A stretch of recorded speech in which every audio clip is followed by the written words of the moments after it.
Diddy-da, diddy-da. Good afternoon, everybody. Welcome to Life's a Drag. It's your boy Jason Logan over here. Jason Galvin is not in the shot. He's just hanging out. Oh, here he comes. Let's watch him sit down and get situated, because this is always my favorite part of the entire show. But you can't hear anything, and he goes back and listens. There he is, Jason Galvin. What is up? What'd you get, man? What's in your hand? Did you get a little Celsius? Well, yeah, we got our water. Okay, we gotta hydrate. Yeah, hydrating is important. We have our Peach Vibe Celsius. I gotta figure out, like, how do I become a Celsius athlete? You know, like Jonna Dunn's a Celsius athlete. I gotta talk to her about. How is Jonna Dunn a Celsius athlete? That's what I want to know. Like, how do I become a Celsius athlete? Like, by the way, the other day I was doing an event at Disney, and I was kind of feeling a little low, and I was like, oh, you know what? I'm gonna get a Celsius. I got a Peach Vibe, and I got to the venue, and my stage manager, she was like, "Are you okay, bro?" I was vibrating. I was the caffeine in that kicked in so hard. I was like, "What is going on?" And it doesn't usually hit me like that. But man, I was literally vibrating. She goes, "Please sit down. I do not want to have to, do paperwork on you for passing out or just imploding." Listen, Joe Castello was the inspiration behind my Celsius addiction, and he's the guest on the show today, so that's perfect. Just like, let's be honest, this is the third time he's been on, right? Is it three? Is it three or two? It's definitely a record. I know that. Yeah. Okay, but like let's be honest here though. We gotta kick this off. For those who go back and watch this and listen, right? Like, what's wrong with my internet's never had an issue. You do listen, roll in and out. Do I? I don't know what the issue. It's not my fault, Heiner. Okay, listen.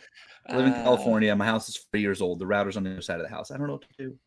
Okay, my office is where it is. I can't control that, Heiner. You got to get the little extender things. I've got Google Home or whatever. I have them. They don't work. Okay. There you go, Michael Heiner. Use a route. No. Heiner, listen, Heiner. Come to my house. Come to my house and set it up, okay? Like, because I have a extender deal and it doesn't do squat.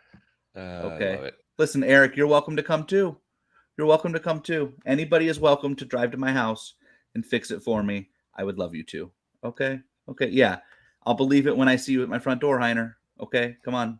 Just saying. Anyways, can we talk about this? Hi, Megan. Hello.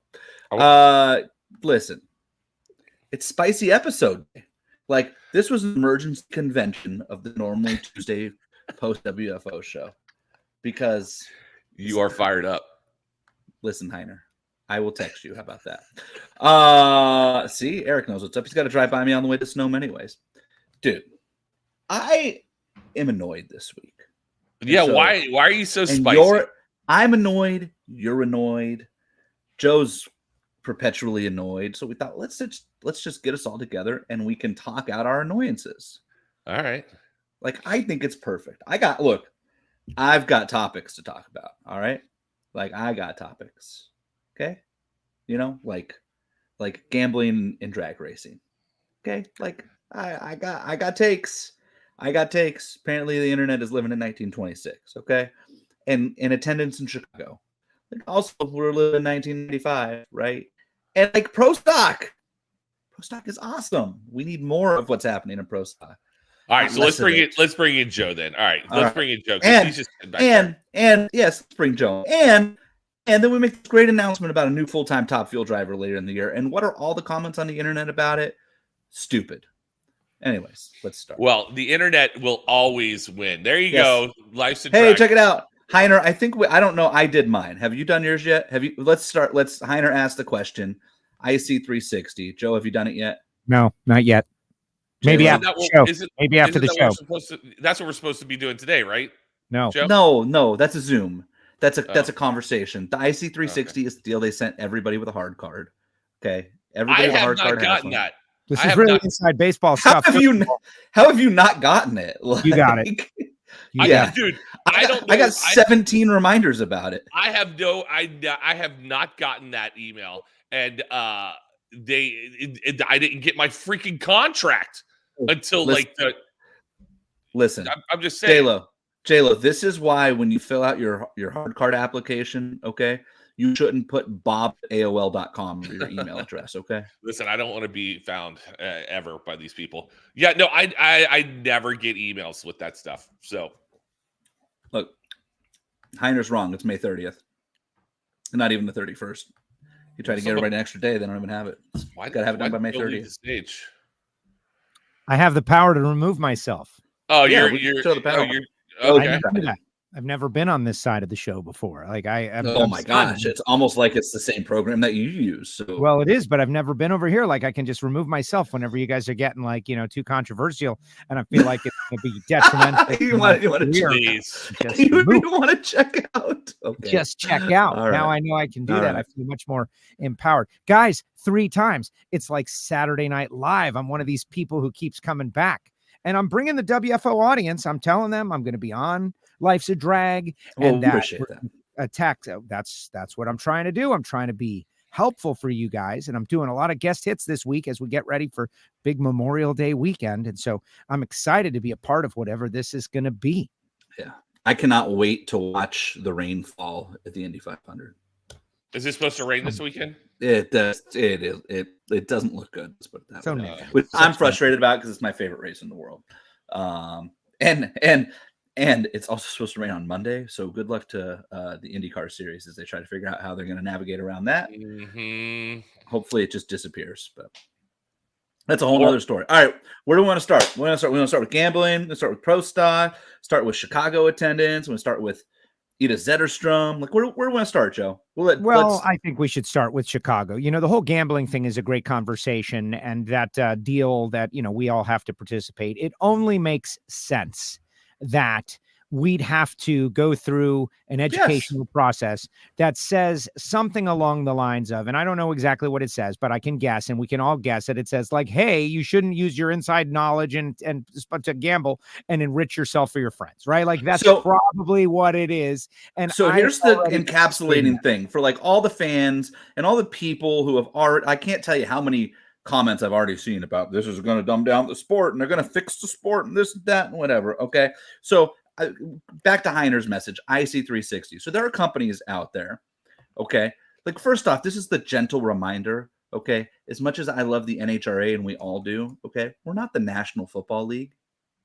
I'm just going to throw that out there. And if the National Football League can deal with gambling, okay, and can figure out when the 5th string corner on a crappy team, put $20 on his cousin to score a touchdown, then I feel like this company that we're working with, who also works with the NFL and the NCAA, is going to figure out if like pick your favorite crew chief, because I'm not just going to randomly plot don't names even like I normally would, right? Explore like, that. It's right, like happen. It's gonna whatever. Like, come on, okay? Literally, like here's the 10-second overview for all the fans out there. It's very simple. Every one of us has to sign our life away that has a hard card. Hard card. So it's not just like the announcers. It's not just like the drivers or the crew chiefs. It's the media people. It's the people who sell T-shirts in the midway. Like, it's the people who represent sponsors. Like anybody who has a hard card who is involved in NHRA professional drag racing on a championship level is prohibited from gambling on drag racing. End of conversation. They have all our info. Rightfully so. They have all our info. They have all our info. We fill it out when we get our hard cards. That info has been given already to the companies that watch this, that protect it. That info has been given to all the gambling companies already. DraftKings, FanDuel, MGM, Caesars, like Bet365. They all have our info already on a list that says, if you get a bet from somebody who owns an account with this person on drag racing, notify us immediately. And it's a federal offense. So like literally you two will see that when you read through the thing and watch the videos and whatever, and it'll be pounded into our heads. But literally, yes, I have. It is insider trading for gambling. I don't know it's just any of as that. bad as if my uncle calls me and is the CEO of Amazon and says, "Hey, today we're filing for bankruptcy. Good time to sell your shares." And I sell my shares, and an hour later we file for bankruptcy, and Amazon's shares plummet 7,000%. Right? Same concept. Very I simple. don't know any of that to be true, but you've said it, and it's now. It's true. Wow, Like, okay. By the way, I suck at drag racing bracket bonanza. right. So we're not worried about you. I am not looking to get rich off any of this stuff. I sucked so hard this weekend, and I thought my motorcycle bracket was great, was perfect through round one. Wow, did you go out on a big limb and put Gage Ferrer in the fight? Yeah, it was unbelievable. But then, I mean, everything else was so I suck at it.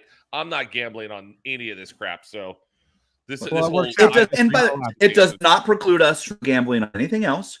If you want to place a bet on the Daytona 500 or the Super Bowl or anything else, go for it. Right. All right. So let's move beyond this. Let's move beyond this. Like I saw some other shows. I saw Wes. They had a conversation, and everyone's talking about the gambling. And so good.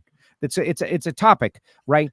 I don't see, and I think the problem with this conversation is we're all going to be in agreement, right? It's like we all are people who have worked in and around other sports where gambling is totally normalized. When I was at NASCAR radio back in 2004, we were giving odds for NASCAR, and I ran into the conflict that some folks still believe gambling is, we'll call it, sinful, like a sinful thing, like you shouldn't do it, don't gamble, oh my gosh. But I really think the majority has overrun those people now, and it is now totally normalized, mainstreamed, part of life.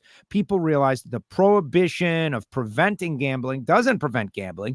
It just drives gambling to the underground. A bookie, he's breaking your leg if you don't pay. Whereas now you just pay up front, and it's part of life. It's been like this in Europe and England for years. In Australia, they've got like 57 sports books they can gamble on, like a bunch of different apps. Totally normal everywhere, but in some areas of the United States of America still.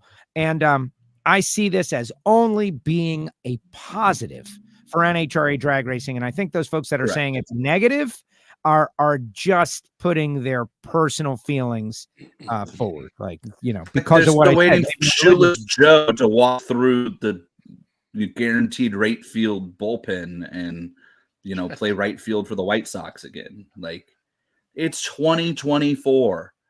Like, it and by the way, here's the other thing that's going to happen. Okay, like, wait until FanDuel and DraftKings and whoever else, like, at some point start sponsoring. Like, that's going to be a thing.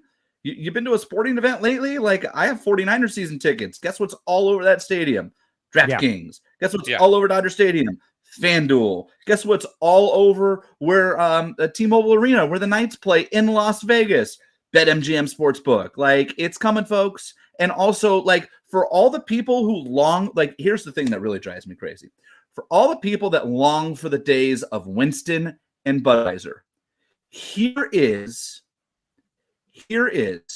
a whatever brand, like, genre of business, right? A category of business that has the type of money that Winston had in 1980, that Budweiser had in 1990, and is willing to spend it and can legally spend it.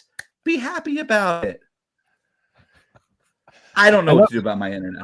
Well, listen, you've here's the thing, sidebar, right? This is going to be one of those shows. I'm considering this the happy hour show for me. I am like, after this, I'm off the clock for a little bit, certainly on air practices. Heiner's right, Galvin. You got to fix your internet. Let's just take a time out. You got to go to the Best Buy. You got to go buy the Arrows or the Google. I have a $400. It's not enough. Apparently, maybe it's not set up right. I don't know. It's definitely not set up right. Although you've been much worse than you are today, to be fair. Right. But you've got to fix this problem, because you're just making this great, brilliant point. It's like Jason Galvin is about to be brilliant, and the internet craps out on you. And it's just the gods of the internet screwing you. You got to fix this problem before the next show. Agreed, Jason Logan? What do you think? I agree. It is. It's a vote. We voted. Yeah. So I'll how spend about some this? time on it today. How about this? Seeing gambling is becoming more and more recognized all over God's creation, and it's more normalized. Should we let Pete Rose in the Hall of Fame? What say you, Joe Castello? I say no. He's a liar. Jason Not because he Gallo? gambled, because he lied. Not because he gambled, because he repeatedly lied. I met Pete. I've hung out with Pete many, many times. I would probably not say this directly to Pete, but you know what? I don't know. I really don't feel that strongly about it. Really, I don't care. The real answer is I don't care, even though that he lied. But that was hundreds of years ago. He was drinking. It was a different situation. I don't know. I'm conflicted. Let him in, I say. I'm letting him in. Let There's him no in. reason for him not to be in. But because he multiply lied over and over again. They came to him. They said, hey, man, what did you do? Did you do this? Did you gamble? No, I didn't gamble. I didn't do it. You guys are after me. He had a whole show that he did that was just totally false. That, you want to put him in the Hall of Fame? Fine. But there's got to be something for all that show, that nonsense that went on for 20 years, that none of it was true. Let him in. That's all. Okay, very good. I'd let him in. I'd let him in too. Would you let the steroid guys in too? Yes, Barry I Bonds, would. everyone. Absolutely. Let them all in. You can put a League of Superhumans. That's fine. At Well, least we settled it. so here are 10 seconds reasoning on steroid, guys. Okay, everybody was doing it. Like it'd be one thing. It would be one thing if it was like Barry Bonds did steroids and nobody else. Derek Jeter wasn't doing it. Do you know what that? the hell is Michael Heiner saying? Logan's green screen makes his face go from Ozempic face to fat out. Dude, this guy's. Get him, Heiner. We had a great episode of Hear It for Heiner on the WFO Patreon secret page. We talked all this pro stock stuff that everybody is going to hear about on this show, and all the back and the discontent and all that's going on, and nose to nose and all of that. We've covered it. We've been covering it. It's really great. Well, let's talk more about it now. Well, we got to finish the gambling talk. I think it's easy though, right, guys? Gambling, yes. Get excited about head-to-head. Get excited about all the different fun prop bets that they will enable. Right. Think of how exciting it would be to go before the final when we have an hour to think about this one versus that one and how they've run. You got Matt Hagan and John Force. You're going into the final round in Chicago, and we can go to a mobile app, say, and not us. Well, we can look. There's no rule against us opening the app and looking. By the way, I will absolutely keep an eye on it. I'll be very curious about it. I will talk about it openly, as we should. Do you know what will help this sport is driving more people to gamble on the sport, because the more people that gamble, the more value the gambling companies see, which will then increase their likelihood that they're going to want to sponsor us. More money is good for everybody. It's good for the three of us. It's good for the drivers. It's good for the teams. It's good for the fans. It's good for the safety safari. I don't need to go down the whole list, right? If we can get a gambling company to come in and want to give us a couple $1 million a year, which I think they're spending in a weekend with an NFL team, that's a big flipping deal, guys. It's a big deal. Yeah, I bet you that was a good point, Jason Logan. It's too bad that the internet crapped out on him, right as he was making the. Did it really? Getting yes, big. It did. That's the subtitle of the show. But no, you're right. People don't have vision. There are some that don't have vision. It's going to be great. I don't fully understand the details of the agreement. I know the folks at Caesars have been posting the odds of NHRA on their app all year long. And look at that. And why would you be against something like this that could mainstream our sport? Our sport is a new sport. You mainstream it. The whole reason why we're all talking and doing podcasts is to put more eyeballs and ears to our sport, right? Yes. I've got people that follow us and watch this thing that have never been to a drag race before, have no idea. They just are on here because they think I'm kind of entertaining. And okay, cool. I bet it's gonna be worse there. Get ready for this. Well, don't get too close, because it's.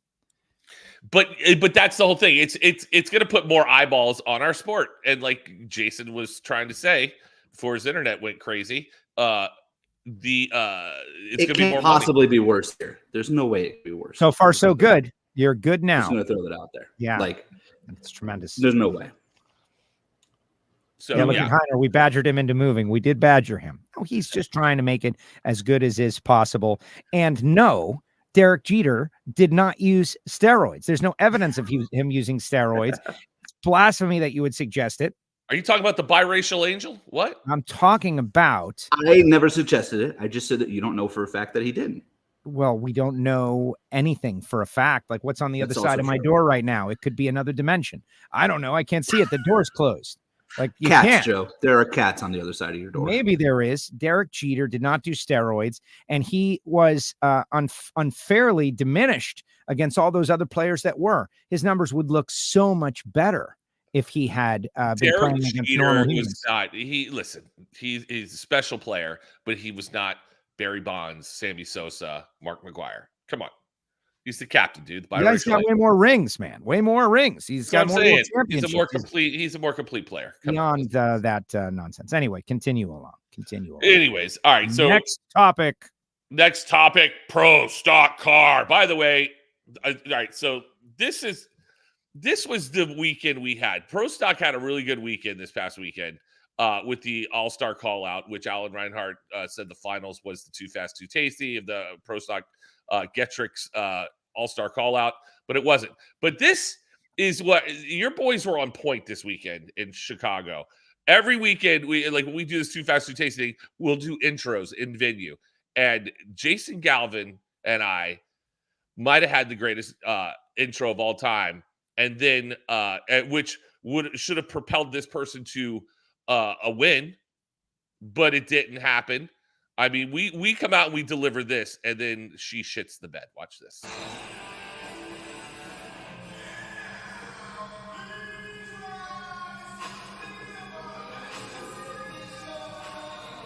And his opponent in round number 1, the queen of pro stock, the Johnson's Horsepower Garage, Melling Performance, Skag Power Equipment, Chevrolet Camaro out of Elite Motorsports, the 49-time national event winner, the winningest female in NHRA history, the 6-time world champion, Erica Enders. I mean, come on. That is, I mean, the level. So first EJ was phenomenal. Yeah, first off, every driver picks their intro music, right? Greg Anderson, Hell's Bells. Derek Kramer, he's got what is his? Shoot the Thrill, I think. I don't know. Anyways, Erica has Paint the Town Red, but she's like, hey, listen, for the call out, this is what I'm going to do. Earlier in the week, and she said, can you do this? So Galvin and I are like, oh, that'd be awesome. We could start it here. Blah, blah, blah, blah, blah. We produced that intro. Looking to hype someone up. And then also, I'm disappointed with you because I thought Greg's intro was pretty damn good too, and you cut it. It was. But that video would have been a minute and a half. And You're right. Yeah. Continue. So, yeah, Greg Anderson, dude, I'm telling you, we were on point with all the intros the entire weekend. You guys did a great job. No, it was tremendous. You did a great job. I mean, if I'm going to be, like hypercritical just for entertainment purposes, I would say that Erica Enders is the winningest female in all of motorsports. To broaden it out, to broaden it out beyond our little NHRA universe, to broaden it out beyond IndyCar, Formula One, any kind of racing that has happened on Earth. Erica is the leader of the planet when it comes to women in motorsports. I like to give her that extra. But other than that, that was tremendous. And you're saying that Schmidt the bed. That is horrible. That's not what happened. He did. She's going up against Greg Anderson, man. She picked the best man on the planet. But what did she do? I actually think, in fairness to J-Lo, I think that was her words. Well, I don't know. If she told you that it's okay to tell the world that that's what they did. I'll tell the world. That's fine. Come on, dude. Listen, you hype somebody up like that, you got to come out and at least make it whole shot victory for Greg Anderson. Come on. They shook the tires. They were That's what I'm saying. Greg. It was tough.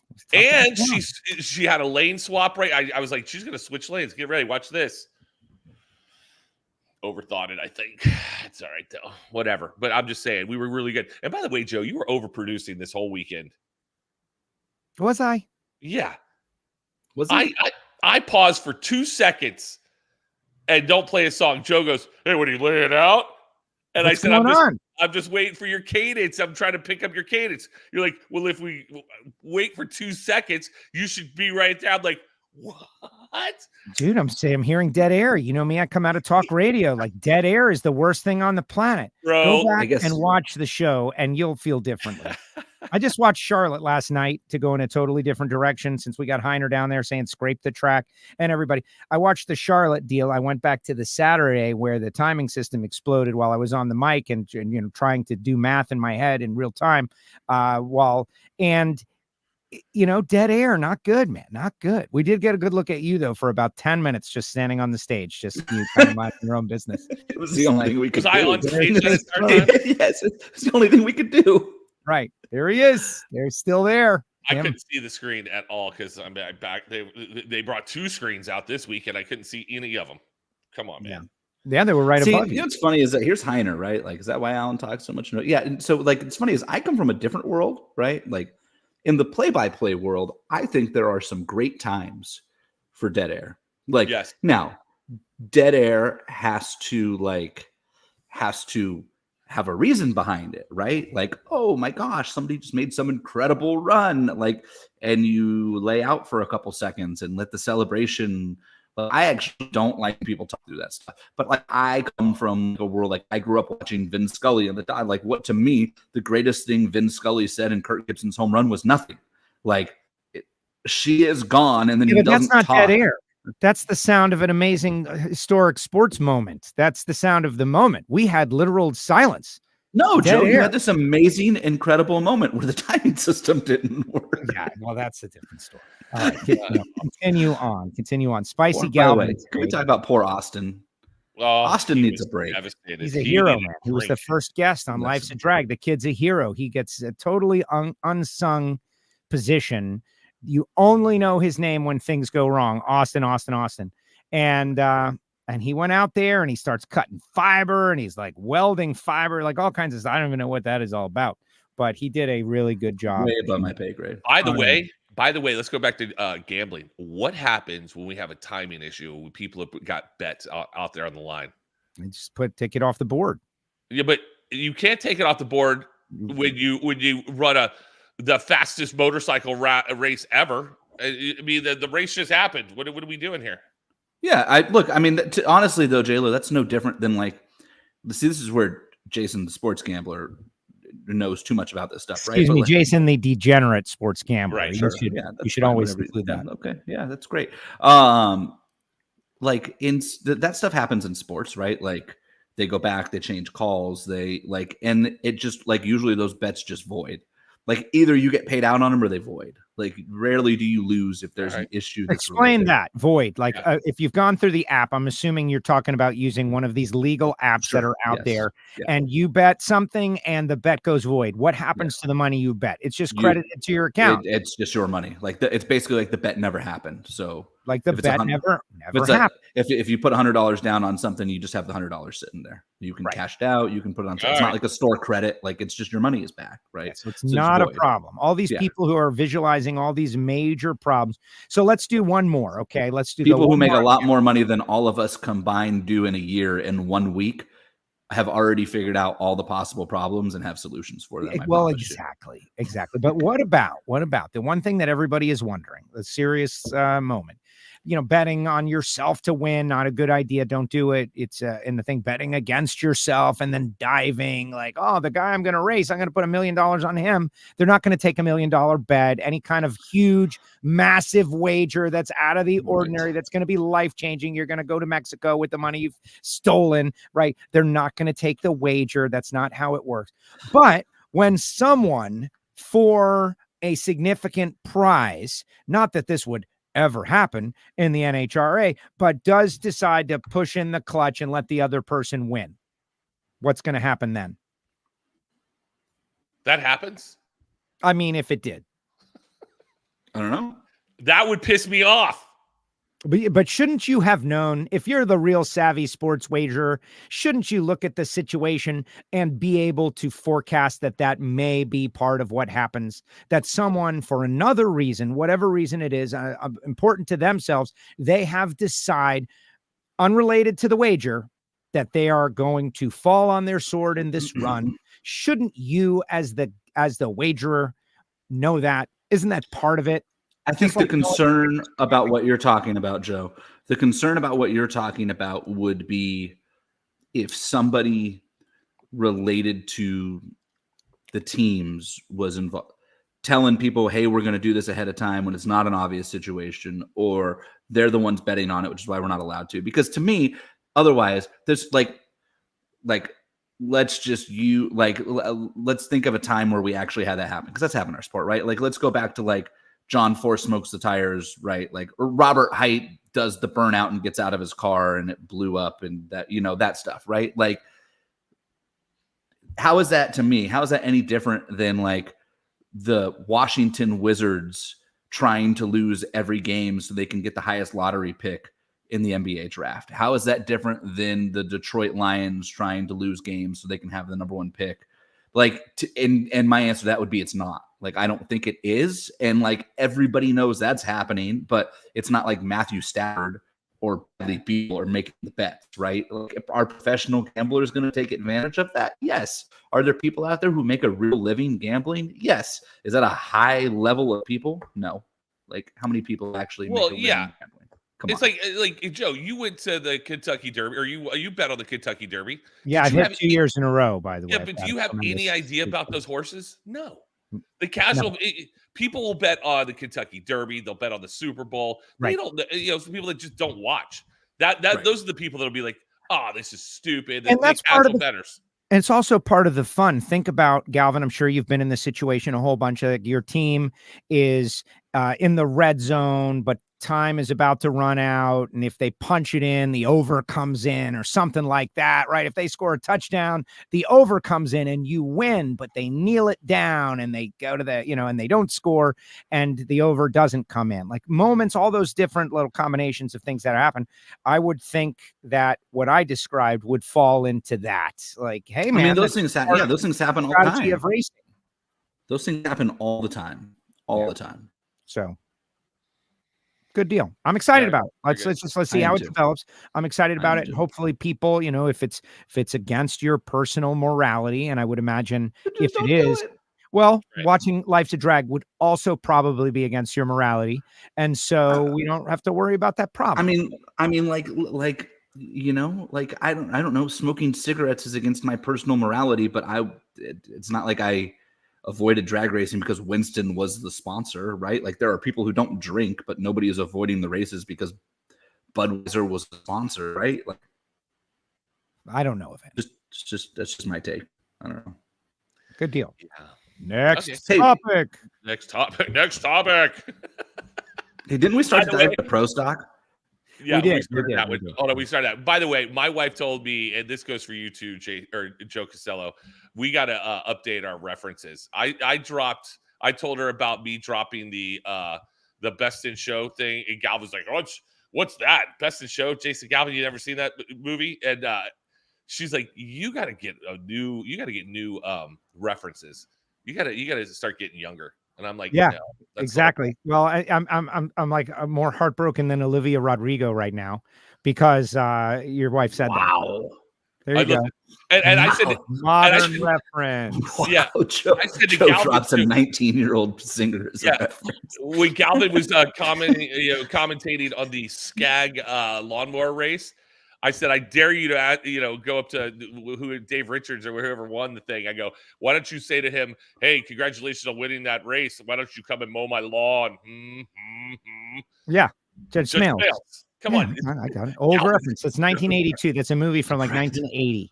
Right. To which I think I responded to Jason on the radio. I don't think Dave Richards will have any idea what you're talking about. But yeah.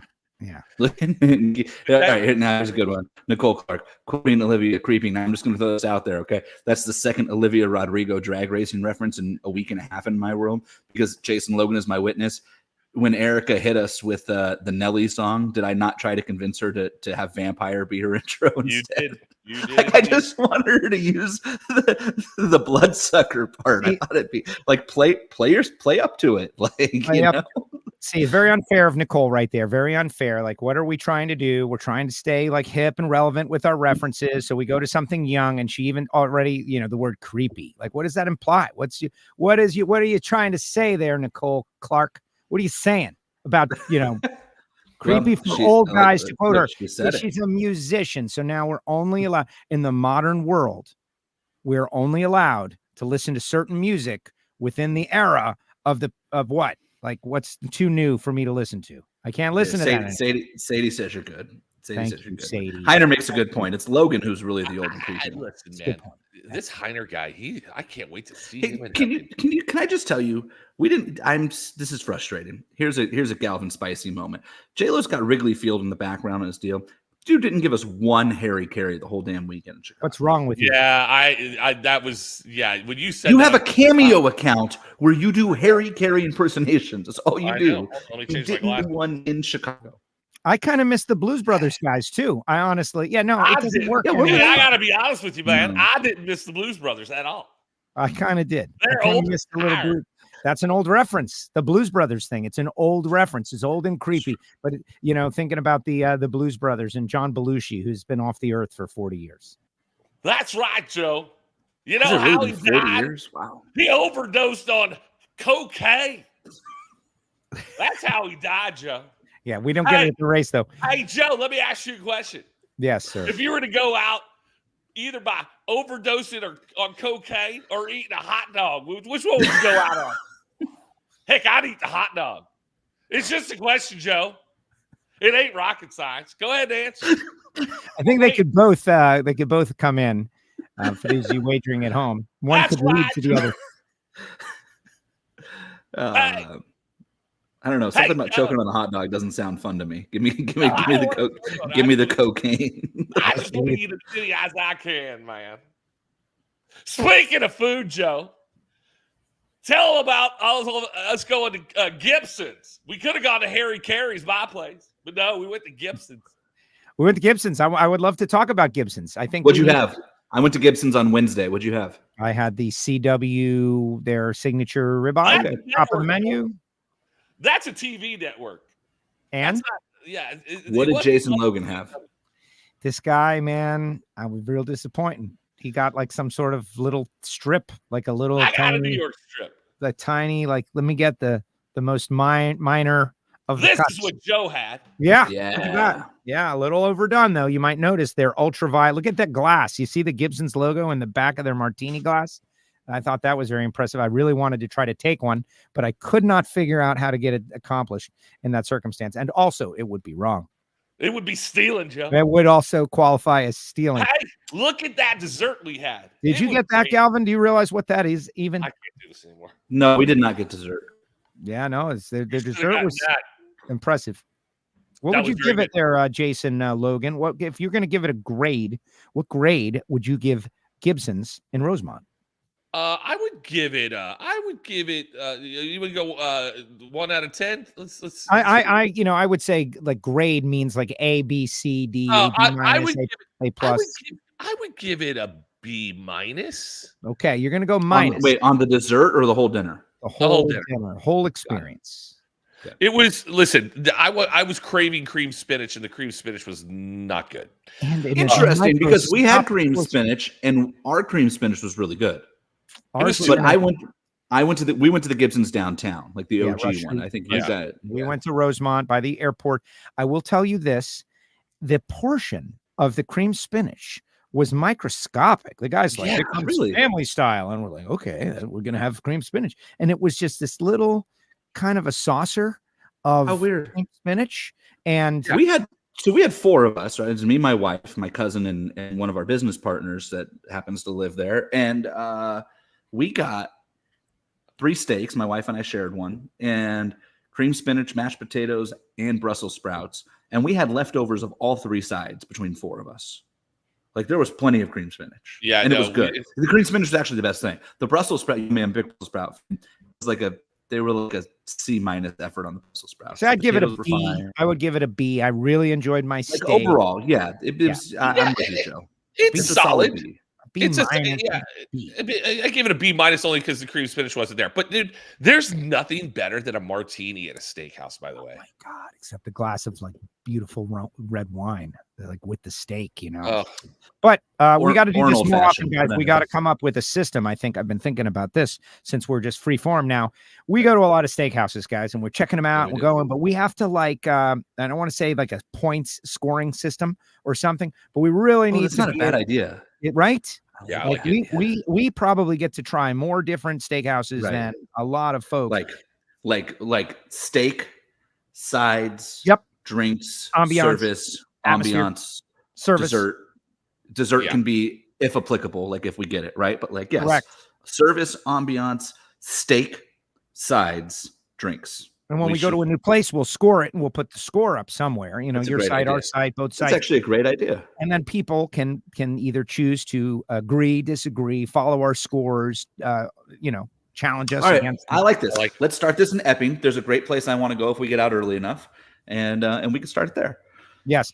Heiner says Manny's in Minneapolis. You know, Manny's had a second location in Miami, Florida for a while. And I went there and you know, the second location is always different than the first location, but it was just okay. Heiner. It was not great. It had an amazing bar, but they went out of business as I understand it. They didn't make it.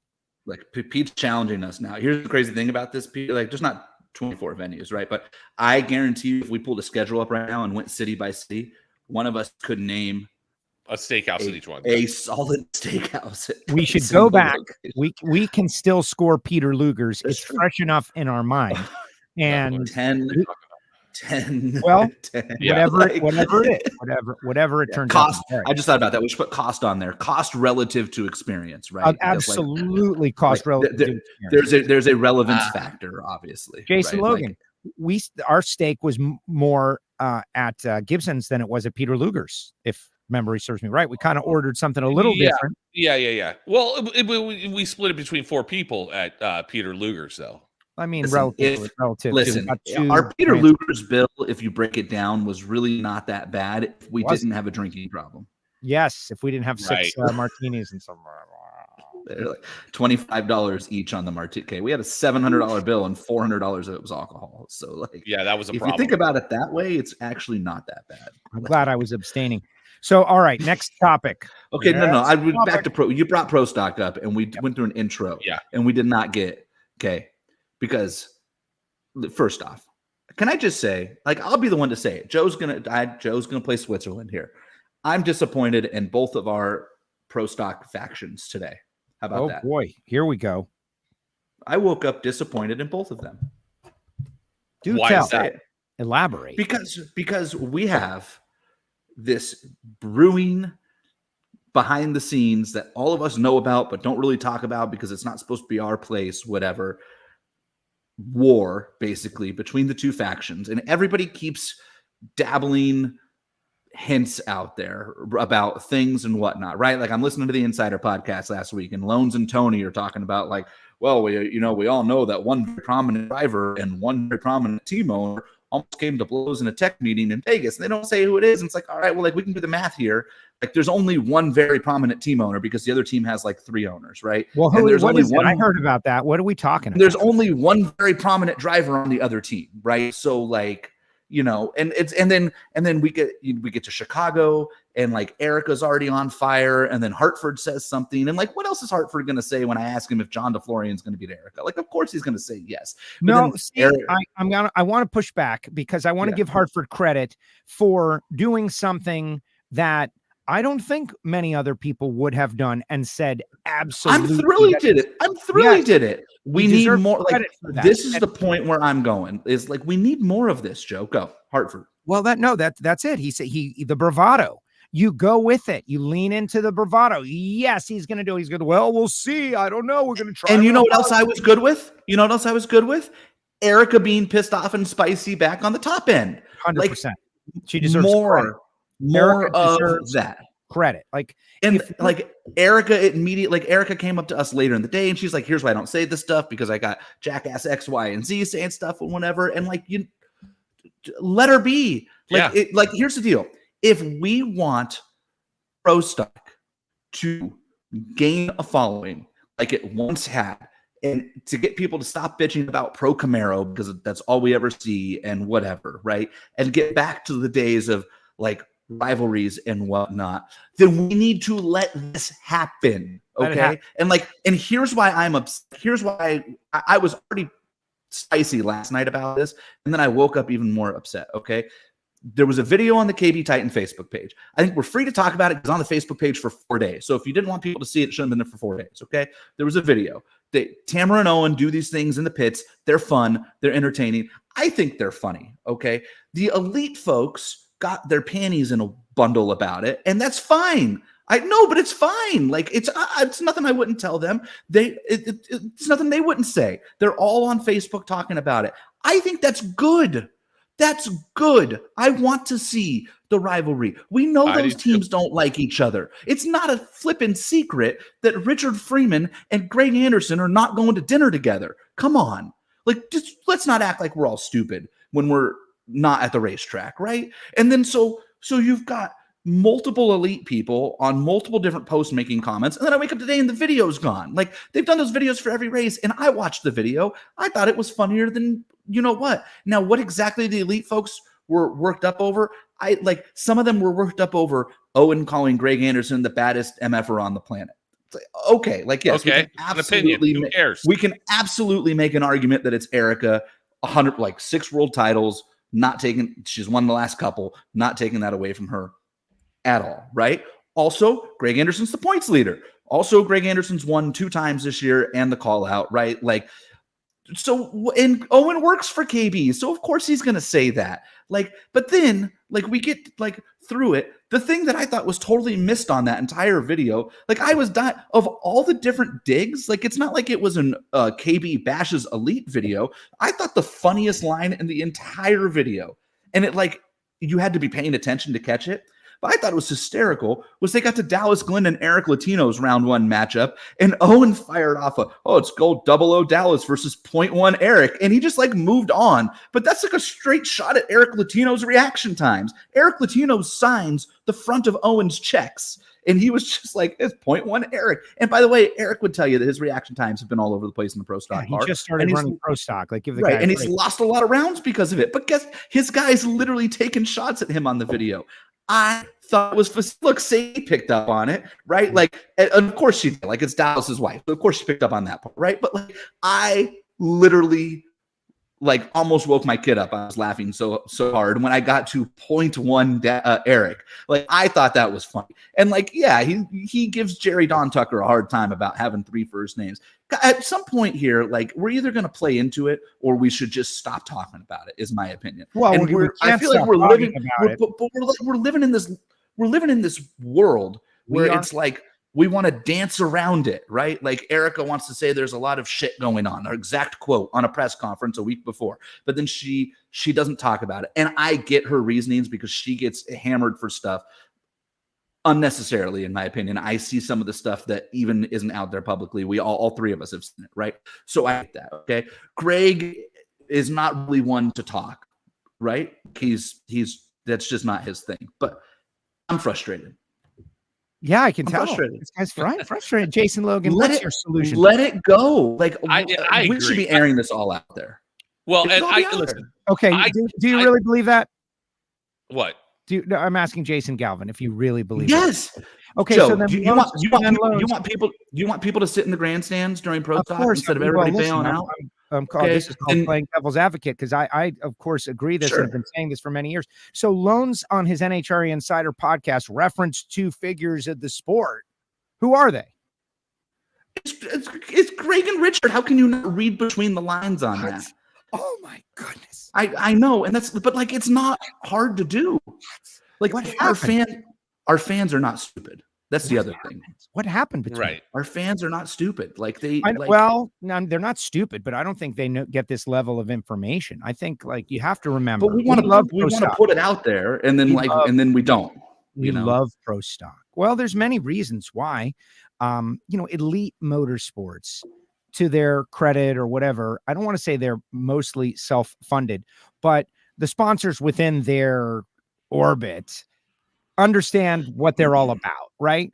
Whereas KB Titan does have Hendrick Motorsports and a different group too. So, maybe when they take down a trash talk video, it has something to do with that, because what I would think is like, any one of those things could end up on Mr. H's desk at any time, and he could decide like, this isn't for me. So I would be a little concerned about that. But beyond that, I generally agree. No one knows who Owen is. Unfortunate. He is By like, the way, I didn't even know character. who Owen was until when you sent that video to me. I'm like, who is this guy? He's hilarious. Well, this guy is one of the smartest guys in the pit area. He was on Tanner Gray's world championship team, went to Formula One, traveled the world with AlphaTauri and that group, Red Bull. and Red Bull powertrains, right? Working on the internal combustion engine side of things. I got to hang out with him at the Miami Formula One race last year and got to, catch up with him when he was on a break. And the guy's really sharp. And the thing that I liked the most about the video that they posted, which it's too bad that, people had a problem with it, because it was pure drag race trash talk. It was about the performance. It was about the selection. Was it a good move? There was nothing personal. Zero. It was nothing perfectly executed, because he was thinking in the context of drag racing. And then what happened was, for those to fill in the story, as everyone understands, Hartford says that DeFlorian is going to beat Erica, and then it happens. Jason Galvin talks to Erica. It is very unfortunate for all of us. We had a lot of, truck related, system related technical issues this past weekend with our sound system. For everybody that was on NHRA.TV, we're in this location once a year. I don't know what caused it, but we did have some sound system issues. That was part of the reason I was micromanaging there, Jason Logan, because we were having all this stuff is just shutting off and music is stopping in mid play. And is it because your stuff is overheating? But it's okay. We're still cool. When you talk to Erica and she says, at Elite Motorsports, we just ask, what are your credentials? And I thought it was a good buzzword. Unfortunately, and Alan Reinhart quasi cleaned it up, apologized. I don't know how you want to say it. He conflated that she was talking about KB Titan racing engines, but she wasn't. She was talking about Matt Hartford. It was not about Greg. It was not about KB. It was not about anyone other than Hartford, who's got a couple of really big credentials. He's won the U.S. Nationals. He's got some things done, but he's not got Erica credentials. And so that's a nice topic. But Alan, who, is on my show every week and mentioned this, he brought it up himself, conflated the two and made it a bigger deal and said, well, Erica, which kind of scolds her. It's kind of like the announcer is scolding her. And it's something like, I don't know if that's a good thing to do for the man with the microphone to scold the athlete on the field and play like judge when probably should have just let it float out there in the ether and, thought about it. But then when he conflated the two, KB got up. And so Owen goes down there and is like talking about credentials. The buzzword is now credentials. We've got credentials. And Dallas Glenn, I guess, had This is after the final when Dallas beats TJ or Aaron. Dallas beats Aaron. And Dallas is 15 in the final. I guess I don't even know what the reaction time. So Owen goes to the printer down there and rips the slip and loudly says, 013, that's our credentials. So first I want to say, perfect within the bounds of sport-related trash talk. It's not. I only wish that we had it on video. That's 100%. You weren't down there because you were on the starting line, because we go with Bruno's interview on the top end, and so he like pointed at or looked at Woody. Woody, who everybody knows for many, many years. Woody is part of Team Elite. Woody is a good guy. Woody, I've known Woody for 20 years. Woody is a friend. But within the context of competition, I felt like this is a fair comment. These are our credentials, considering the circumstance. So I hear my spies tell me that Woody got on his scooter and drove away and then came back. And then they got a little nose to nose. Talking about how it's a long season and what's going to happen and all that. And that's where we left it until the post on social media yesterday. which was not even like the video again was posted Saturday night before any of this happened, and lived there for 4 days before it caught legs and got shared, and commented, and A little lesson about the social media. It was just FAFO, right? They were just saying, hey, you picked Greg and you lost, as is their right. And Erica knew that that was a risk the second she picked Greg. Sure. It's a by the way, counter last year, Dallas Glenn was the number 1 pick, picked an elite car, got dropped on his head round 1. I mean, went red, but still, like, well, like we've had two pro stock call outs, and the number 1 selection has picked the number 2 twice and lost both times. So maybe that'll change things next year. Heiner thinks you're drinking a White Claw, by the way. I wish, and now vodka. Listen, maybe I should look. I don't need it right now, Mike. I don't. Continue on. I don't need. So here's where I come down on it. Okay, especially after I sent out a tweet earlier this week. Right after I was still in the airport, I had just spent a little time hanging out with Billy Idol, and I decided to do some social media after watching the Ricky Stenhouse deal. I don't want to see my friends on both sides end up doing that. I really hope that we can just keep it like it is trash talk. Just keep it to the trash talk. Erica, but it's not going to be that way. It's a powder keg over there, and I think that's what they're all trying to. Dude, we saw it in Vegas at a wedding. I'm just saying. That was amongst themselves. I'm just saying it's gonna happen, and that's what I mean. That's I love it too. I think that the trash talk is everything, and it's great. It's just hopefully they don't get crazy. But by the way, Ricky Stenhouse, dude, his dad. Oh my God, that was awesome. My glasses. I've got my glasses on. His dad. But the guy, the crew guy throwing people off the deck of the hauler. Oh my God, that guy should be in WWE. He was very territorial about the back of the truck. Well, he didn't want them to see the computer of the 15th. And yes, Jim Essex, I was hanging out with Billy Idol, and these two just gloss right over it. Like, like Castello says weird stuff. Billy Idol was in the Admirals Club at O'Hare Airport. Yeah. What do you think? Where was Jason Logan? You don't go in that Admirals Club anymore? I was in the Admirals Club. Which one did you go to? What gate were you at, Joe? H5. I was at H. You were 2 hours ahead of me and Billy Idol. Oh, that's true. Right. I was 2 hours ahead. Yeah, I was like, so I'm coming out. Me and Billy. It was great. He had a security there. He's I think my height or maybe even less. Do you think that American Airlines makes Billy Idol pay for guest passes for each of his security members? Yes. Or do you think they make him show his ID? Because that's bothering me. The stupid let's show your ID. In Orlando, I don't. It's like get consistent. Really? Get consistent, man. Don't just. Listen, I actually had a great. So we complain a lot about our travel experience. I'll tell you about a great Delta experience I had on this trip. Right. So Delta has a Sky Club, right? Like your guys' version of the Admiral, but 20 times better. I keep telling you that. And I have the Delta Reserve American Express card, which is like the platinum business card, but for Delta. And it comes with obviously access to that amongst others and guest passes.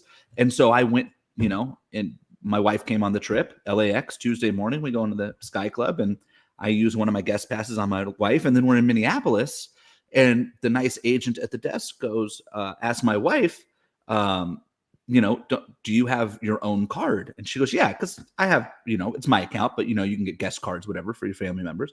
She goes, yeah. And he goes, oh, well, then you get free access too. And I went, wow, they never told me that she gets free access. Like, it's not like I pay for a separate account for her, right. But because she has the card, she can swipe the card, but free of cost gets access to both the Sky Club and the Centurion Club if she's traveling. And then that gentleman went out of his way, because I said, oh, I wish I knew that. I wouldn't have used the guest pass this morning. He went out of his way. He goes, oh, I'll take care of you, sir. Emailed Delta customer support for me. And 3 days later, I got an email back. It says, Mr. Galvin, we've put your guest pass back on your account. We're sorry about the mix-up. We hope you and your wife enjoyed your trip. Thank you. Nice. A real airline, real customer service. Unlike American, who can still elect themselves. You want to hear a travel woe on my end? Yeah. So I should say hate. And I understand there's, circumstances that people don't get around.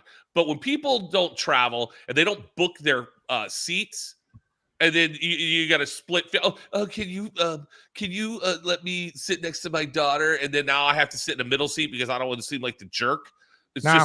just so people can sit together. Well, on my flight coming back from Chicago back to Orlando, always a bunch of little kids on there. Well, this grandma with her grandson, he couldn't have been more than 3 years old, right? They're literally the last two on the plane. There's a seat between me and this other guy, and the guy goes, "Hey, it'd be great if we had an empty seat." I go, "Bro, this flight's full. There's no way that we're gonna." He goes, "Well, maybe it'll be a kid," and I'm like, "That'll be fun." Sure enough, grandma sits behind, and then the little kid sits between me and this guy, right? Cute little 3-year-old kid, right? But he doesn't. He needs help. He's 3. He's messing around with everything. He's trying to look on my screen, and I'm like watching Equalizer 3. I'm like, you can't watch this. What are you doing, kid? That's not a movie. The drink cart comes around, and he just starts yelling at the flight attendant. I want juice. Juice. I want juice. He's screaming at her. And I'm like, this ain't my kid. Don't look at this is not my kid. And I'm like, hey man, what kind of juice do you want? Grandma's passed out behind me. So now I'm in charge of this 3-year-old. I'm like, who does this? Let alone in the world we live in today, would you ever let JJ sit by himself on a plane with you, even if you're sitting behind him and then remotely not pay attention to him? No. And he's 5. It takes a village, Jason. It takes a village. You know, we all have to do our part. I am babysitting this kid. And he's got his blanket. I'm like, hey, man. He goes, I want juice and pretzels. Juice and pretzels. And so he gets his juice. She goes, we got the cookie. Carrots. So he gets it. He's dipping his cookie into the apple juice. I'm like, all I know is that apple juice is going to be in my lap at some point in time. So I'm basically babysitting this child. I've got extra cookies. He's like with a race car, like woo, zooming it up around my arm. And I'm like, what the heck is going on here? Finally, he fell asleep. I was like, thank God. I was like, I didn't even know what the kid's name was. I didn't even want to know the kid's name. You should have given him some Mission Racing style tortilla chips. Why do you hate children, Jason? Why do you hate children? I don't hate children. I have 4 of them of my own, but they're mine. That's why you hate children. As you have. So there was a guy in my seat. I'm coming up to my seat. I was like 11C, and this guy is just sitting there, and I'm like, I know this guy's in my seat. I was like, and it's a real bummer, man, because then the seat is all hot and gross, and it's like, and his wife is over by the window. The middle seat is empty, and he's in the aisle, and I'm like, okay, you're in my seat, and he's like, looks at his wife and she looks at him, and it was like a minor problem. And so she's like, oh, yeah, I guess I made a mistake. You're over here. And he was very bothered that he had to sit in the middle seat. But hey, it's your seat. You chose it. You paid for it. Move your ass. He moves over and I sit down, and it was just not the same experience. It was very upsetting because the seat was just hot and he'd been there, and it ruined the whole thing for me. Listen, I don't. You know what else I don't Joe doesn't like? have the balls I do, because I look at people like that and I go, listen, I got no problem. I'll sit in the middle. But here's my Venmo. Its ticket was $350, and if you'll send me $350 right now, I'll happily sit in the middle. I don't even want to talk to another person that much, Jason. No, never. No stranger. Like all those words, all that engagement with a stranger. Like, I don't want to do it. No. I hate floppers. I hate people that flop down in their chair and they get up and they're like, oh, it's an ordeal. Just sit down politely. Okay, can I tell you I had this happen on the flight home from Detroit to LA because I had a connector. Here's the thing that drives me nuts, okay? Do we think that safety rules that are in play are just for the annoyance of all of us, or that they might actually be a legitimate reason why we don't allow certain things at certain times on the flight? Right. Because, the second rear wheels come off the ground is not the time to hit the fucking button on your seat and slam backwards. Excuse me for the F word, but that drives me crazy. You've shot the F word. I mean, it drives me crazy. Like, literally, the person in front of me, the nose comes up, the rear wheels come off the ground, and the second you feel yourself levitating in the air, into my lap. Because it turns out there's this weird damn thing called gravity. And when you hit the button and the plane's pointed towards the sky, your seat flies backwards. Like, okay, you know. And by the way, here's another thing excuse too. me.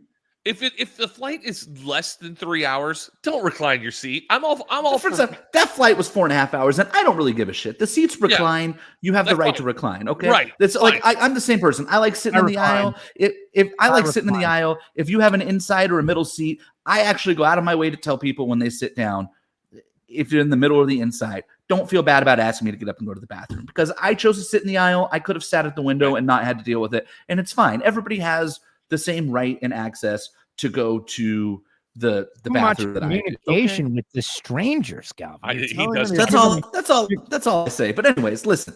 You're giving them orders. Listen, I want you to know.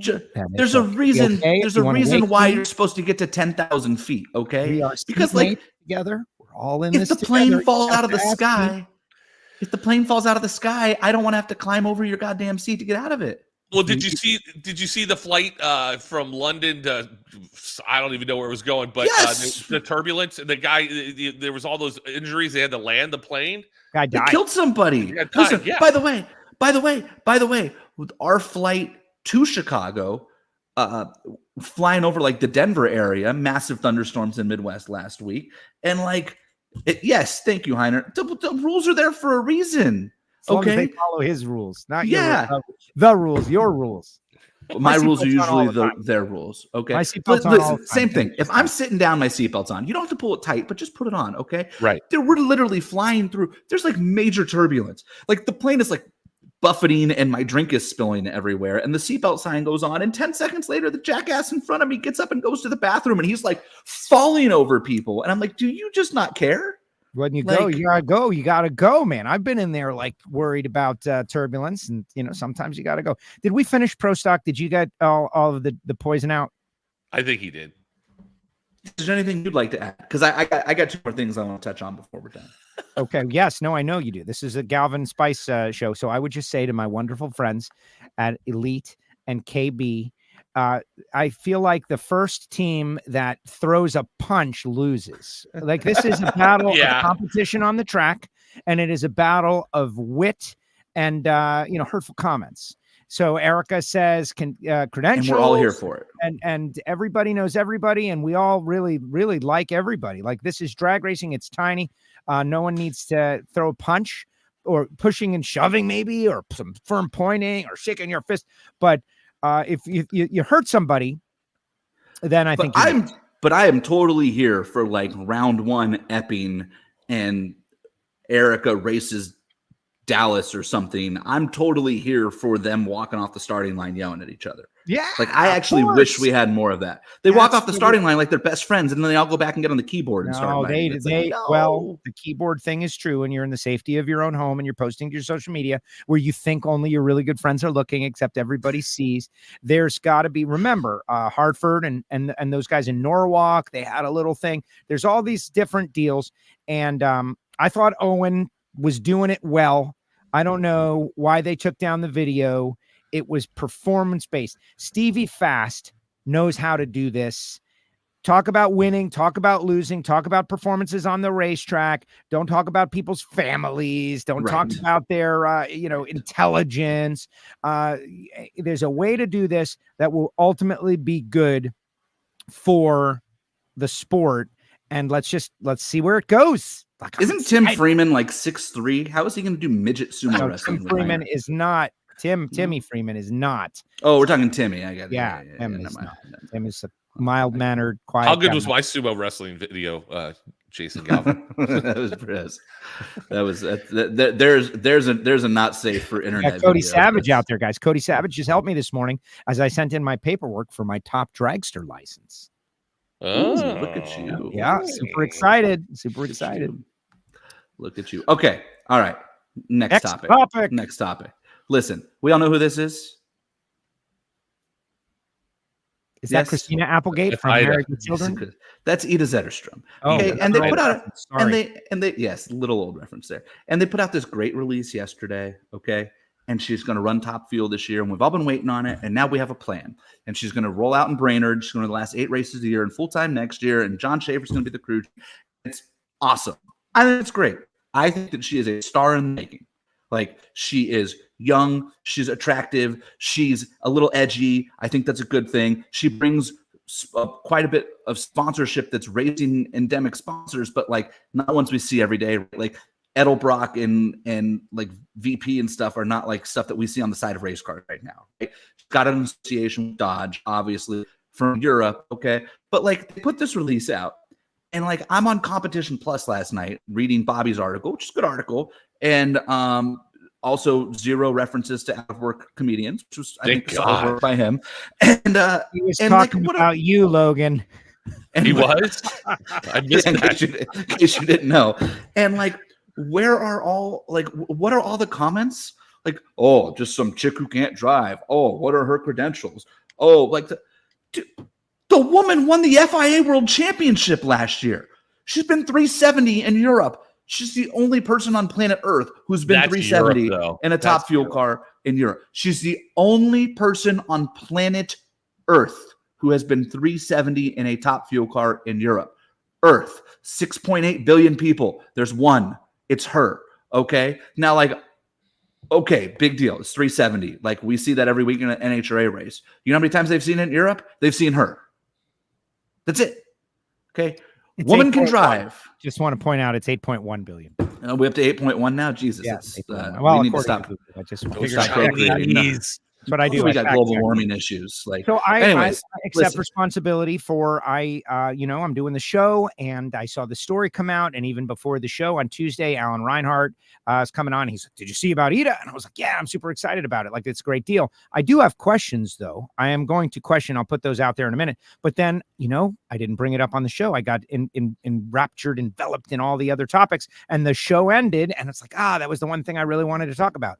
And then yesterday, John Vincent, the anthem singer from the Cubs who sung the World Series and national anthem, he's on the show. He's talking about all kinds of amazing things, how much he loves drag racing, along with Matt Hagan and Gage Herrera. And we're talking about Gage and his girlfriend, and he was trying to embarrass her on the air and everything. And next thing you know, I end the show and I forgot to talk about Ida again.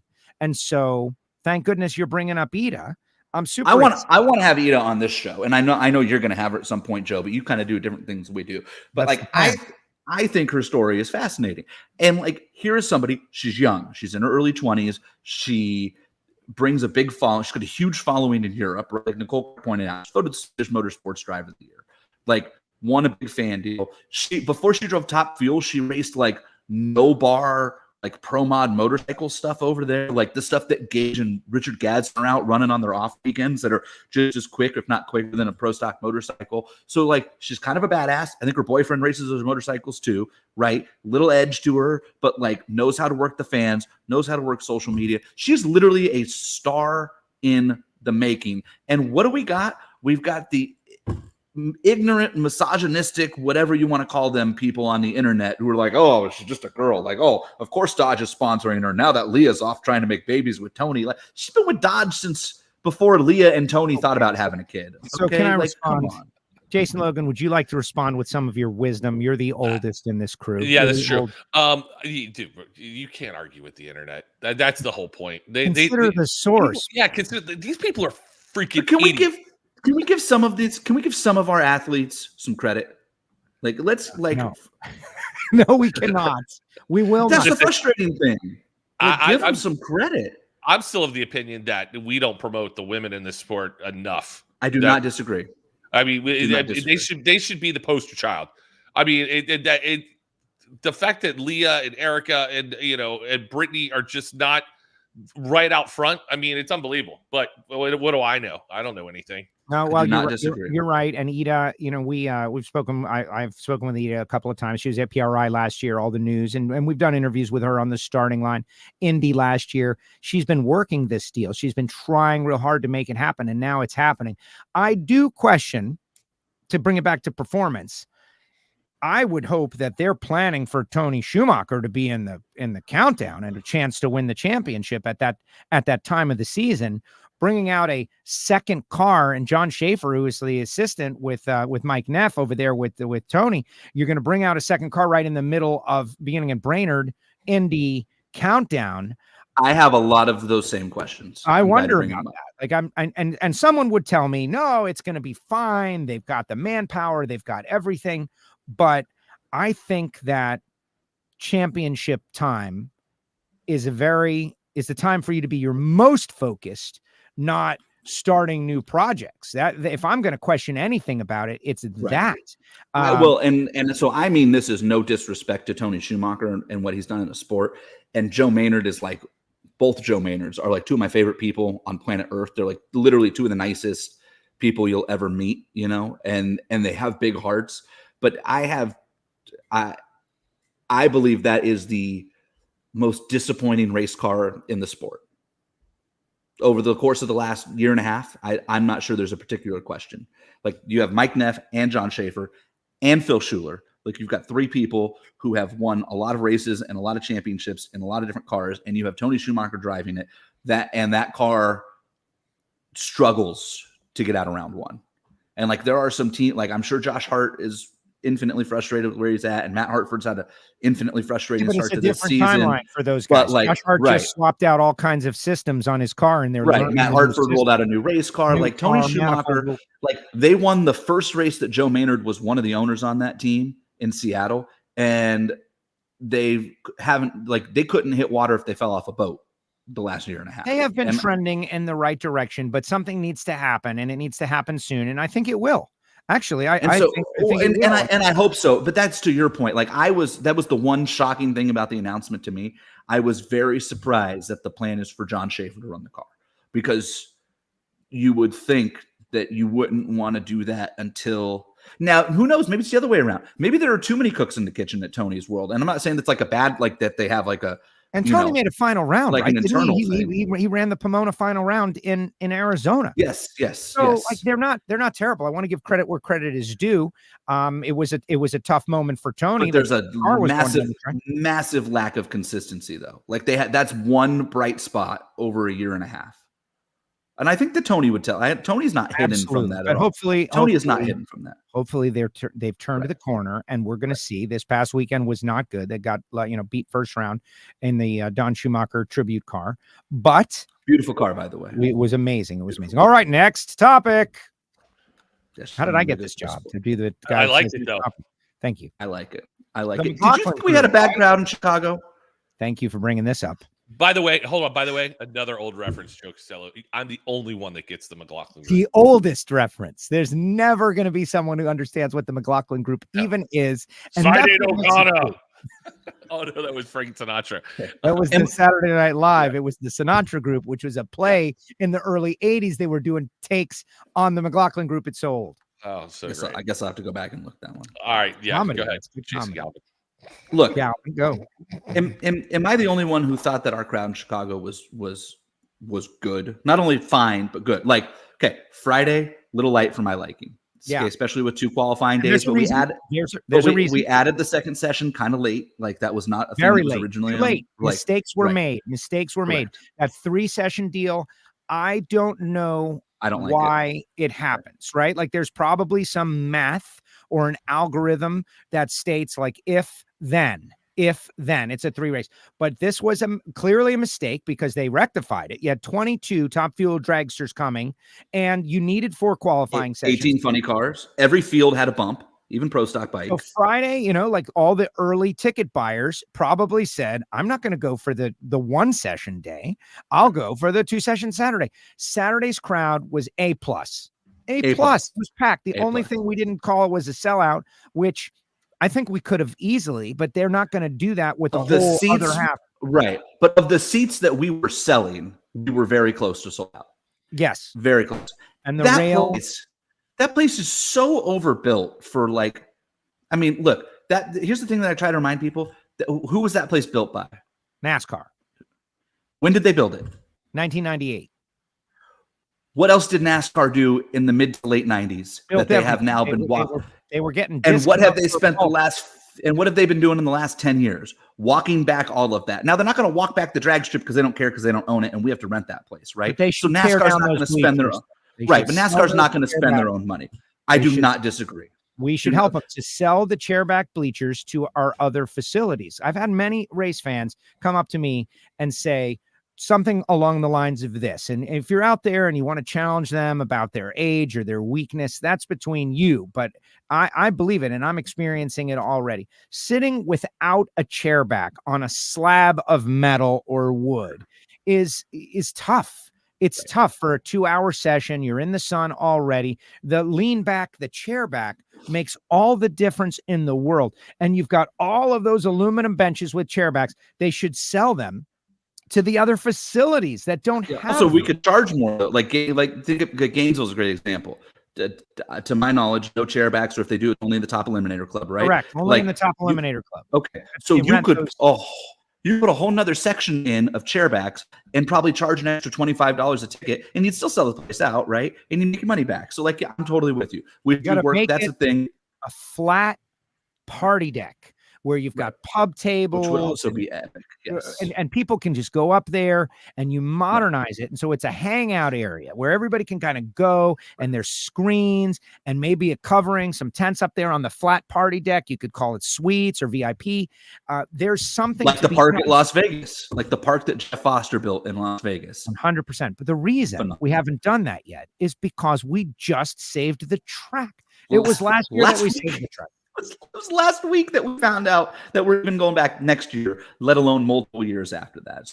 But like the people who are complaining about the crowd, if the Saturday crowd, again, this is perspective, folks. And yes, I understand. I had some guy who was like, well, in 1999, the ticket was $35 and we sold out both sides of the grandstands. Yeah. And in 1999, gas was $1.25 a gallon. Okay. And a movie ticket was $3. Okay. Like a Happy Meal cost $2.99. They're $8 now, folks. Okay. 1999. Okay. That was 30 years ago. Prizes are terrible now. Like, yeah, awful, dude. My kid's like, hey, daddy, look what I got. The same plushie for the 86th time. Anyways, in 1999, gas was 81 cents a gallon. Is that possible? That can't be possible. There's no way. There you go. That can't be possible. Okay. Even if that was only in one state, okay, that's a pipe dream now, right? Like, come on. We're like, hey, it's cheap. It's $3.85. Okay. So the point being here, the Saturday crowd in Chicago, like, success. We would have been turning people away at 8 a.m. on Friday in Phoenix. That's how many people we had on Saturday in Chicago. Right. So, like, even the Sunday crowd in Chicago, like, and then I saw, like, and look, I give Jack Crapella his cookies on the Top Fuel motorcycle deal was phenomenal. Yes. I think it's great that he and Larry worked on it. They're back and whatever. But Jack posts this post, and I understand it's a social media business. It's clickbait. I get it. But like he posts his post from the final round of Sunday in Funny Car, and he's like, "What do we do to fill this place back up again?" I'm like, first off, the final round of Funny Car on Sunday. At that point, there's 90 seconds left in the whole event, so a lot of people have left. Take a picture in round 2 of Top Fuel on Sunday, and the place was packed. Okay. Take a picture of a baseball game with 2 outs in the 9th. You know, like everybody is headed for the doors. By the way, you're talking about the crowd. I've never seen a crowd leave during Top Fuel. Like they were filing out of the stands when we started running Funny Car. I was like, where are these people going? It's because of the Greek, man. Top Fuel is king in Chicago. Yeah. During qualifying on Saturday, that was. I think I made a comment about it. One of us did. I think I got on the radio and said something about it because Joe and Alan were in the booth, and then right away one of you two jumped on and like, "Where are you guys going? There's 18 funny cars that are still going to run." Right. I was like, "Where are they going?" Yeah. I mean, but like that's their prerogative. The point is, like, people bought tickets, and a lot of them, and like as I have pointed out, NHRA rents that facility now. Like. Do you understand that right away, the cost to have a successful race is like more than doubled when you go from going to facility to renting? Like, I don't know if like people realize this. So like, here's your inside baseball on how a race works. Facilities pay us to come there. Okay. Like if NHRA, not we, right? We're contractors, but NHRA doesn't own the track. They're getting paid to come to the facility. Okay. Las Vegas pays to have a race. Epping pays to have a race. So if you go from getting paid to renting, you are now not only not getting paid, but you are spending your own money. And the fact that we have only done this twice, and that before we even ran the second time, pre-sales looked good enough to justify NHRA going to NASCAR, who I'm sure is not cutting them a sweetheart deal, regardless of what you may think. NASCAR's not cutting anybody a sweetheart deal. Okay. Went to NASCAR and said, how do we work out a long-term deal? And they worked out a long-term deal that was signed with the ink dry before we ran a race car on Friday so that Joe could stand on the starting line and do ticket renewals in the middle of Friday qualifying. tells you that I think that they're selling enough tickets, folks. Yeah, it's very successful. Why are you so fired up this week, man? Like this guy is, this stuff gets him fired up when he hears somebody say that. I don't know. It There's is. been a lot of negativity in the last couple of weeks, and it has been building, and I'm frankly tired of it because I stand on the starting line at our events and look around and think that we are listening. You're on the couch. You're welcome. It was. I think we are pointed in a very positive direction as sport. 100%. Am I wrong? It was a great and successful event. We have locked it up. First of all, the Getrix Pro Stock All-Star call out. Tremendous success. Those guys, Getrix, the $250 gift card, Pro Stock taking center stage and delivering with some really interesting and intriguing storylines, extending to eliminations to Florian, pulling one out and going out there and doing the upset, the moment of his career. Just everything top to bottom was well handled. We did have that 3-hour delay on Friday morning. We also had some fog. That was unfortunate. That's what caused us to have to run before the track walk on Sunday. We had the track walk. There was like 10,000, 15,000 people. It was massive. It all turned out very well. It was a great event. And I know the guys from Gerber Collision and Glass were happy. I know the guys from Peak Performance were happy. John Force, one of the Peak cars doesn't qualify. John Force goes to the final round and sets it right. It all worked out. Give it up for TJ Zizzo, #1 qualifier. Zizzo, the hometown storyline, Just so much great. So here's the deal, Galvin. Here's the deal. It's not fun, but consider the source. Those people who are going on the web and posting are, maybe they really feel what they feel, but they don't know. They saw the, half empty bleacher and they don't realize that we weren't even trying to sell those. And there's a reason behind it, etc. And they just are looking for this reaction you're giving them. One of the people went to the event. One of the people went to the event and literally complained, "Oh, they charged me $45 to park." Well, first off, they charged you $45 if you went to the tailgating lot. Okay, so that was your fault. You could have gone to the non-tailgating lot and paid $0. And not my problem. Okay. Second off, it's $70 for a ticket. I'm not telling you that it's the cheapest thing in the world. I'm not. Okay. But I said this and I will say it again. And I deeply, deeply believe this. Yeah. If you have the financial means to come to a drag race, okay, I'm not telling you spend every last dollar and don't put food on the table for your family or be late on paying your mortgage. Okay. But if you have the financial means to come to a drag race, and you choose not to because you believe in some age-old premise that tickets should still be $20 and whatever, and you think that somehow the sport overcharges for what it produces, you don't actually give a shit about drag racing. Yeah, so I'm I mean that. Okay, because I literally laid it out for somebody yesterday, and they were like, "No, you're wrong." I'm like, I own season tickets to an NFL team. Okay. My tickets went up $45 per seat per game this year. And somebody else was mad that NHRA tickets have doubled in price since the 90s.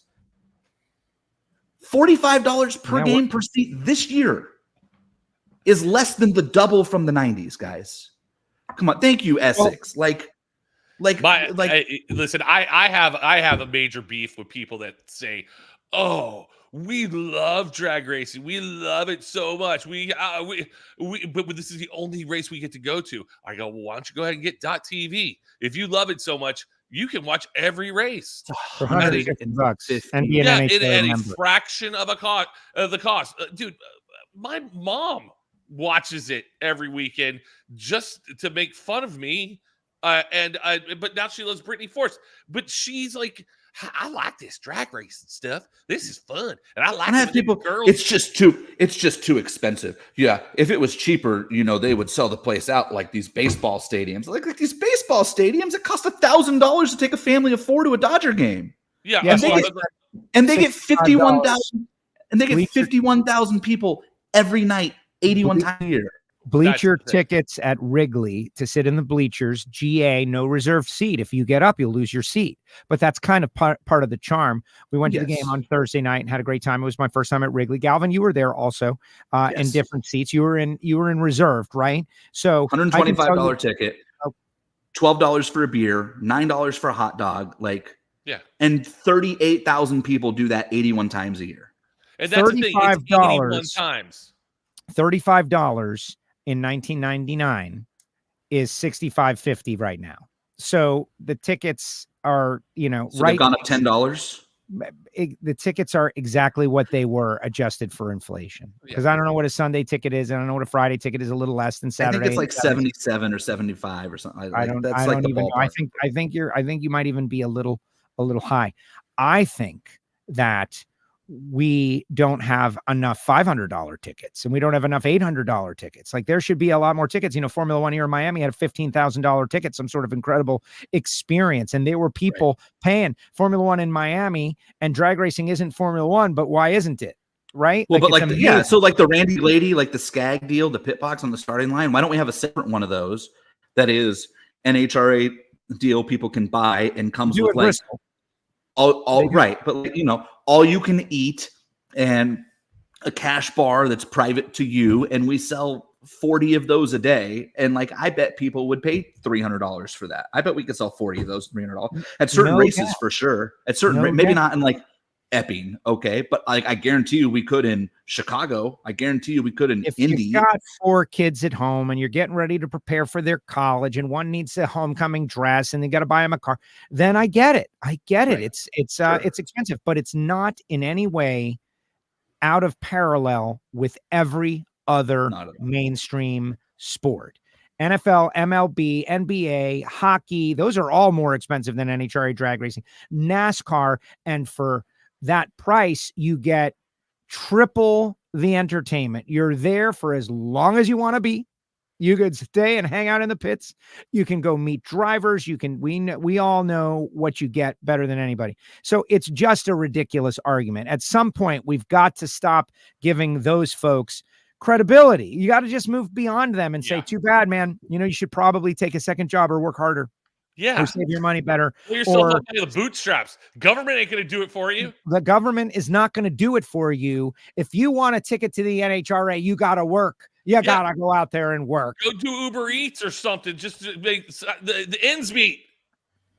God. No, but this is a big topic. People say that they want to pay $20 to go to the drag strip all day long and watch John Force. It was never that price. That's just something that they're saying in the moment because you're listening to them. Hey, listen here, Joe. The Lions drag strip in 1968. Yeah, listen here. Listen, when I go out and I watch Super Comp all day long, I only pay $15. I can sit up there and I can bring my own cooler in. I can go out to my car. I can grill out. I don't have to pay for a.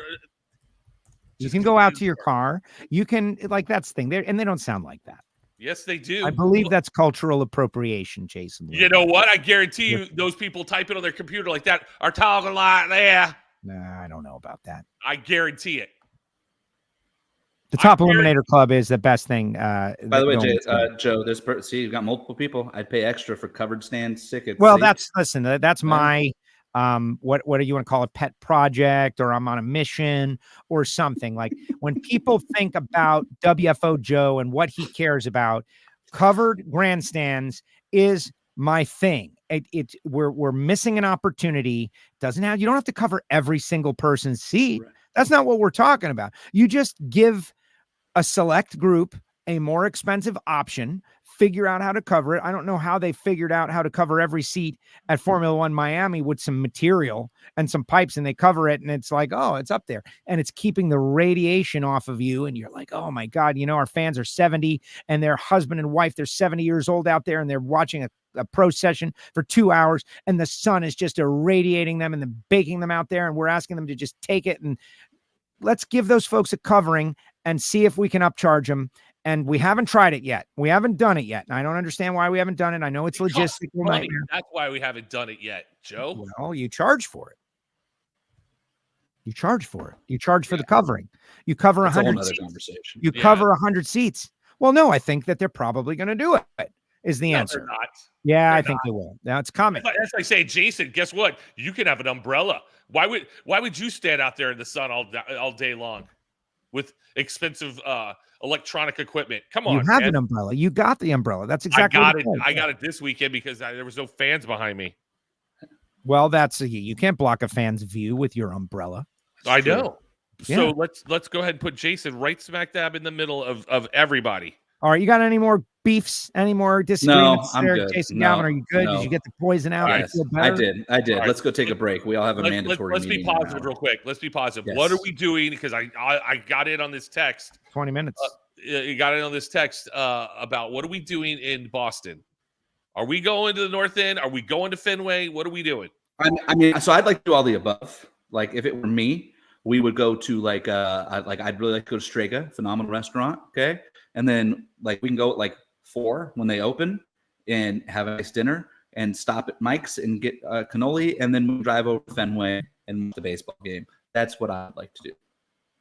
And we're What going to carry these cannolis to Mike's. Like, I mean, to the game. We're gonna carry cannolis around. It would sit in your car, Joe. It's Yeah, not going to be 100 it's degrees. It's not the kind of thing that should be sitting in your car. A cannoli. I think it'll be okay for 3 hours, dude. Okay. All right, so here's the thing. If we go to Fenway, that's on the other side of town from the North End. No, it's 20 minutes. I did it last year. Yeah, but we don't need to drive. We need to park our cars by the North End and mass transit our way to Fenway. I'm a little. Oh, I see what you're saying. You know, Pete had mentioned going to Fenway, and I don't know what they're going to do. I have never been for a game, and I kind of would like to see that, but I don't know. I'm going to be arriving around 12:30, I think. I get in at 10:30. See, so I get in at 6 a.m. So call me. You're there at 6 a.m. So I'm taking a red eye. I'm down to do some Boston stuff. I'm down to do some Boston stuff, like go to the game, right? Should we go to the game? I don't know. I think we should put it up for consideration. We got to get good seats because, or I didn't say great seats, but last time I was there, I sat on the third baseline and it was obstructed view. So you got to be careful with all that. Behind one of the girders there. How much are these tickets? Because they're super expensive, man. They're too expensive out there. They're too expensive to go to Fenway. I'll do some research and do they have a $15 ticket that I can go in there and get everything that I ever wanted for very little money and bring my own cooler? Listen, let me handle tickets. I will find you cheap tickets. Well, I think last year I think we paid $65 a piece and sat 4 rows off the field on the dugout. So that's perfect. Yeah, so sign me up. I'm in. I'll work on it. Yeah, I like it. I'll totally go to Fenway. All right. Let's reconvene on that next week. Okay. Right. Any final thoughts that you had out there? Any final notes from Chicago that you thought need to get addressed before we move forward? Thank you for attending my TED Talk. There's my final. Yeah, that's what this is. This is this is a support moment. It's right. Me and Jason Logan had to sit here. I'm gonna go eat lunch and get ready for our meeting. Yeah. Are you in the same meeting, Galvin? What? Are you in the same Zoom meeting that we have today? I think we're all in it. Yeah, we're all in it. Yes. All right. Cool. All right. So for the wonderful audience out there, just wait. The one positive thing we didn't talk about this showed up. The finish line is the quickest. I'm betting on Team Skag. All right, if you're wearing the cat's eye gold, stand up. This is your guy on the start. The rat. That was phenomenal. The great moment. We need the rat at more or less people in animal costumes. Jason Galvin. Even. Let's just keep it as the rat only. I agree. Wrong. Jason Logan. I say keep the rat because then it's going to turn into here comes an elephant. Oh my God, it's going to be a whole menagerie of dumb animals rolling around. Maybe there should be a menagerie. What are you saying, Joe? Are you saying more or less? Well, I know that Scott from Getrix thought that Dalmatians would be a great pick for the Hartfords. Yeah, but who's going to get a Dalmatian costume? I've heard of. They already have them. They got a whole bunch of Dalmatian costumes. Why didn't they just bring the dog? Bring their dogs, and then they can walk them up to the starting line. It's damaging for the dog's ears. The rat was related to Ron. That's I don't know who exactly it was, but I know who it was. Okay, well that's great. There you go. By the way, that was great that we wouldn't tell Reinhardt who it was. We should have traded him for the information about the green light on the back bumper. All right, I'm out, guys. That's a good one. Joe, we had John Vincent on this week. It was great. These guys will take you out later. Bye, Joe. Jason. Bye, everybody. Have a drink, man. Calm down. Happy Memorial Day. There you go. Thank you, guys. We'll see you next week. Keep it real.